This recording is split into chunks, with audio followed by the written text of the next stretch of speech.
look at how is self-esteem developed. How does it develop? Why is it that some people have great self-esteem and some people do not have great self-esteem? Why? What happens? Now, the development of self-esteem spans across our lifetime, basically. And it greatly depends on the experiences that we have. The experiences in a person's life are a major source of how self-esteem is developed. So the development of self-esteem often begins from when we are children. That's why when we are children, our parents, right, they become the major source of the experiences that we have in our life. Now, we have other experiences, right? But our parents become the major source or the major formators, if I can use that word, if there's anything like that, of our self-esteem. So a child who has assertive, healthy, loving parents, right, tends to have positive self-esteem than one who has parents who do not take care of them, do not care about them in their actions and in their ways that are abusive towards them. So a parent has significant influence on the self-esteem of his child, right? Now, self-esteem then continues to form into adulthood through our successes and our failures. So as we are growing up, we are succeeding, we are failing, right? Our self-esteem is being formed. Then it's also influenced by the messages that we receive from our environments. So the things that our friends say to us. Remember, I said through lives we are failing, we are succeeding, right?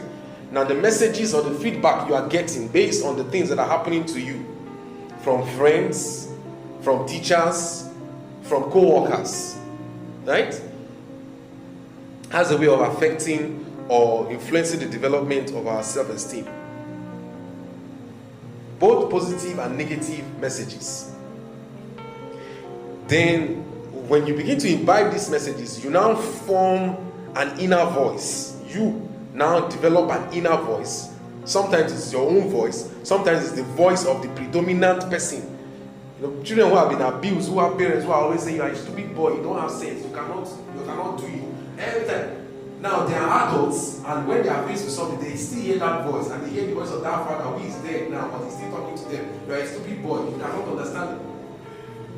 Now, it's not because the father is following them, but they have formed a voice, which is almost like a third person or a second person now. They ask you to come and do something. The first thing you hear is, "You cannot do it." Tell them you cannot do it. You do it, you fail. If you fail, they will laugh at you. Everybody will realize that you are this kind of person. Everybody thinks you're a smart person. Very soon they will know that you're not a smart person. That's a voice speaking to you. A voice that is developed based on the messages. Are you following me? That you receive from them. And there's so many messages. Everybody is talking. Right? Social media, for example, they're talking. Media in general, social media specifically. Our environments, our society. They're sending messages to us that is forming our self-esteem or influencing the development of our self-esteem.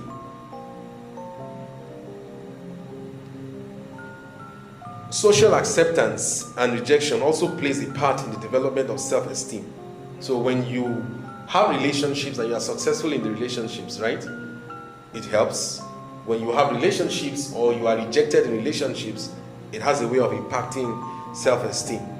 So those are ways that self-esteem is developed. Difficulty in living up to somebody's expectation.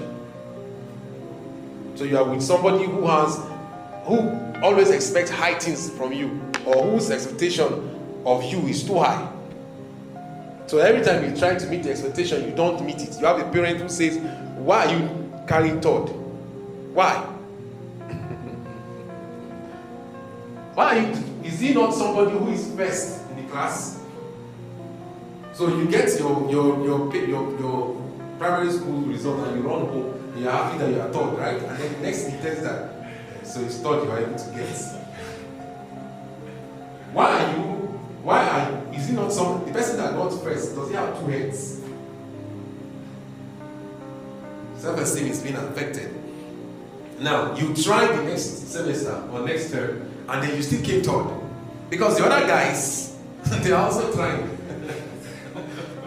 So now you get the third and you look at it and you already are disappointed in yourself, right? Because you know that when I take it home, my dad is not going to be happy. That is expecting too much.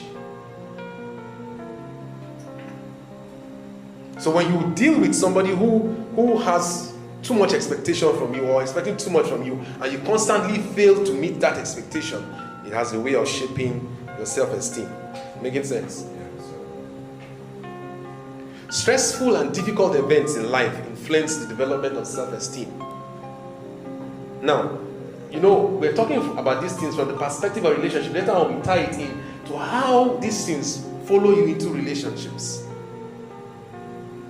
And then it begins to affect the relationship. Because now, self-esteem then becomes a problem with self, right? And I told you, any problem you have with yourself will soon show up in your relationship. So when you have stressful and difficult life events, such as a serious illness or a bereavement, right? It has a way of also affecting your self-esteem.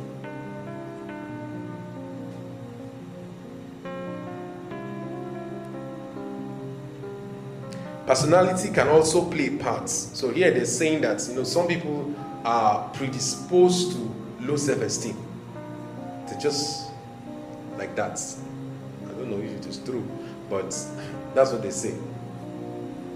Does not mean that they can't have healthy self-esteem. They can, but even from childhood, some people are stronger than others mentally. That's just the truth. Even from when they are children. 2 4-year-old kids, you talk to one and the other the same way, the way they respond is completely different. Completely different. You give them a quiz or an assignment or a puzzle. One person cannot solve the problem. 2 of them cannot solve it. They are struggling to solve it. The other one rubs his hand, pulls off his trouser, does the shirt and sits down and balance because he must solve it. The other one, it seems too hard. Right? So some people are predisposed. So there is what they are saying that there is also nature, right? Nature, nurture. There's also nature has an influence. That does not mean you cannot overcome the influence of nature, but it does have an influence in how self-esteem is formed. Makes sense?